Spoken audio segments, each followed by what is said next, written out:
Bosen nih, main yuk, ajak Rani. Main apa?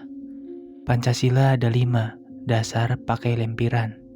Oke, setuju. Aku membuka tasku untuk mengambil buku tulis untuk mendapat selembar kertas.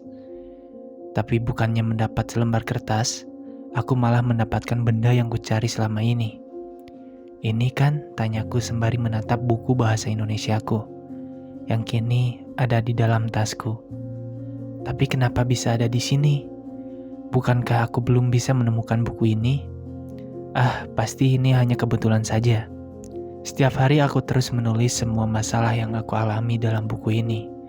Entah itu menyenangkan atau menyedihkan. Aku tetap tak mempedulikannya. Tapi setelah mengisi lembaran-lembaran di hari ini, aku menyadari satu hal, yaitu setelah aku menulis permintaan dalam buku di hari ini, maka beberapa saat kemudian permintaanku pasti terkabul. Sejak menyadari hal itu, aku terus menulis semua permintaanku dalam buku diari itu, karena aku yakin kalau permintaanku pasti akan terkabul. Saat aku bertamu dengannya, dadaku selalu terasa berdebar-debar. Saat melihat senyumannya, hatiku terasa berbunga-bunga. Dan saat mendengar suaranya, hatiku merasakan kedamaian. Dia adalah orang yang membuat hariku menjadi indah, karena dia telah membuatku merasakan cinta. Di tempat ini, aku selalu bisa melepas semua rasa lelahku. Saat melihat langit dari jendela kamar, rasanya semua rasa lelah itu hilang begitu saja. Apalagi setelah aku memiliki buku diari itu. Senang sekali rasanya kalau semua permintaanku bisa terkabul setiap harinya. Hanya saja, lembaran buku diari ini tidak akan bisa mengabulkan semua permintaanku yang memiliki banyak harapan ini. Tapi aku tak peduli, meski lembaran buku ini hanya tinggal 3 lembar, tapi aku akan tetap menuliskan permintaanku yang satu ini. Dear Diary, sejak dulu aku menyukainya. Saat dia ada di dekatku, rasanya ingin sekali aku mengatakan kalau aku menyukainya. Tapi kenapa ya, selalu tak bisa. Setiap kali aku ingin mengatakannya, rasanya lidah dan bibirku jadi kaku, hingga tak bisa mengeluarkan sepatah kata pun. Dear Diary, aku harap dia juga punya perasaan yang sama denganku.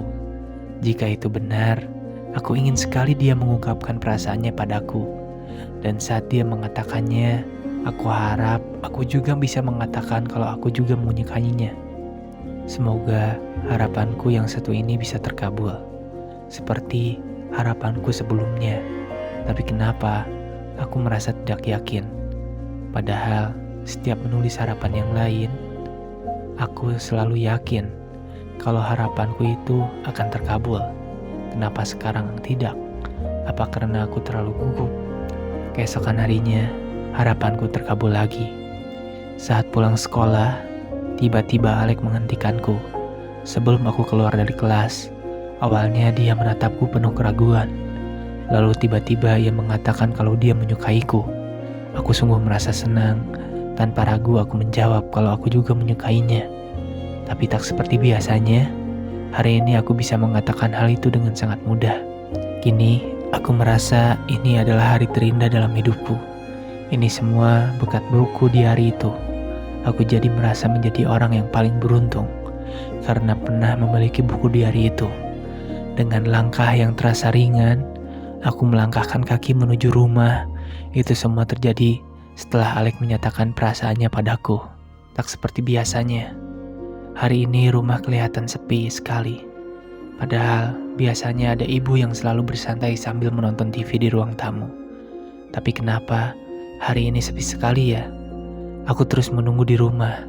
Kulihat jam dinding sudah menunjukkan pukul jam 8:30 malam. Tapi tak ada seorang pun yang datang. Bahkan ayah yang harusnya sudah pulang kerja juga belum datang. Sebenarnya mereka kemana sih? Membuatku khawatir saja. Tiba-tiba aku mendengar suara motor dari luar, disusul dengan suara pintu gerbang yang terbuka. Karena penasaran, aku segera berlari keluar untuk melihat siapa yang datang. Kulihat ibu berlari dengan sangat terburu-buru. Sementara di luar ada seorang wanita yang tak kukenal sedang menunggu ibu dengan motornya. "Ibu dari mana? Kok wajah ibu pucat?" tanyaku cemas. Ibu menghentikan langkahnya, wajahnya terlihat basah karena air matanya yang mengalir dengan deras. "Ayahmu," kata ibu dengan suara sesak. "Sepertinya ia sudah menangis terlalu lama." "Ada apa dengan ayah?" tanyaku semakin panik. "Ayahmu kecelakaan. Sekarang keadaannya sedang kritis." Ibu menangis semakin keras lalu memelukku dengan sangat erat. "Ibu akan kembali ke rumah sakit," kata ibu setelah melepaskan pelukannya. Ia mengambil sebuah foto keluarga yang ada di ruang tamu. Setelah itu, ia berlari keluar menyusul temannya. "Aku ikut," teriakku. Berusaha menghentikan ibu, ia tak mendengarku. Motor yang ditumpanginya telah melaju dengan sangat cepat. "Kenapa ini bisa terjadi?" kataku sambil terus menangis. Aku ingin sekali nyawa ayah terselamatkan, tapi bagaimana caranya? Aku ingat, diari itu pasti membantuku, seruku. Tanpa membuang waktu, aku segera berlari ke kamar dan mengambil diari itu. Setelah itu, aku segera menuliskan permintaanku kalau aku ingin ayahku selamat. Tiba-tiba, lembaran diari itu berubah warna menjadi merah. Saat diari itu masih ada di genggamanku, tiba-tiba cairan berwarna merah membasahi tanganku. Warnanya mirip sekali dengan darah. Aku sangat takut. Tanpa berpikir panjang, aku melemparkan diari itu ke lantai. Gumpalan asap muncul di kamarku. Lama-lama, bentuknya menyerupai wujud manusia. Tak sampai 1 menit, gumpalan itu berubah. Dan yang membuatku terkejut adalah gumpalan itu kini berubah menjadi sosok pria yang tak ku kenal. "Siapa kau?" tanya gemetar. Namaku Virgo. Aku adalah pemilik diari ini sebelum kau," jawabnya sambil mendekat ke arahku. "Kenapa kau bisa ada di sini? Aku akan menjelaskan tentang buku diari ini padamu," katanya yang membuatku tak mengerti. Dulu aku juga sama sepertimu.